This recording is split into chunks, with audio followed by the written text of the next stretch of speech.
sapin sa kama ng alaga ko para pag hindi nababasa yung sapin. Tapos isang pampers, isang pack. Ito lang in order kasi madami pa.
Ayan, Biyernes na naman. Araw na naman ang mga busy ng mga caregiver pag Friday. Kasi lalabas sila. So ako, hindi naman ako lalabas. Pero busy pa din ako kasi nakasanayan ko din gano'n. Pag Friday, busy, lulutuin, malilinis. Kasi may mga minsan may anak na may mga pupunta dito mag-shashabat. Kailangan malinis yung CR, malinis yung bahay, malinis yung labas. Mamaya malinis pa yung labas. Kain si caregiver. Ayan, kain muna tayo. Bago maglinis, kakain muna ako. Kumukulo na yung tiyan ko. Gutom na. Kain tayo mga guys. Yan.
Sa aking alaga, kakain na siya.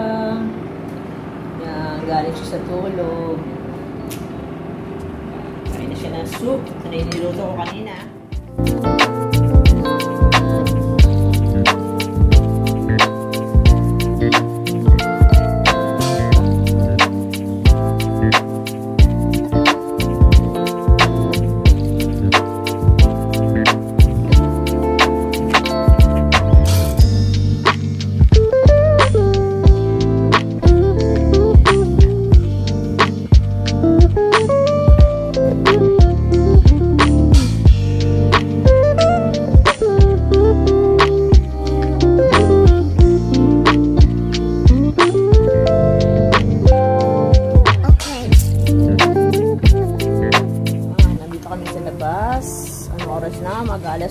siya.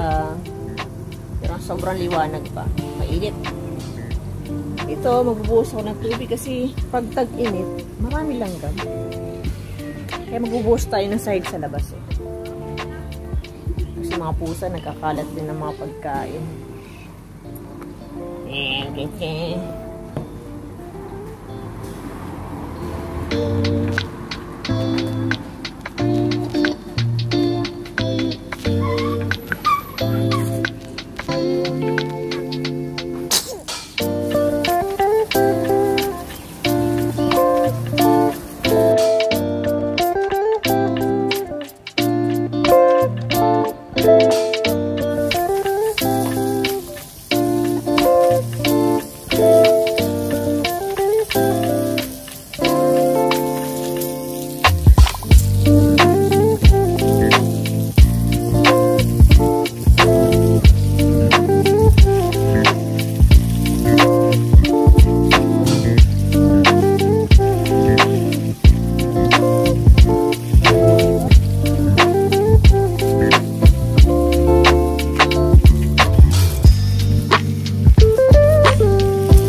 Shabbat Shalom. Yan, gabi na. Yan ang pagkain namin. Bigay ng amo. Basta, may bisita ako. Yan, matutulog na yung aking alaga. Gabi na.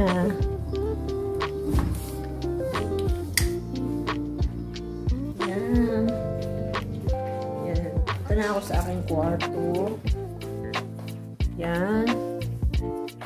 Pero ang aking kwarto ay makalat pa. Matutupi pa ako ng mga damit. Yan. Ganito na lang yung aking vlog.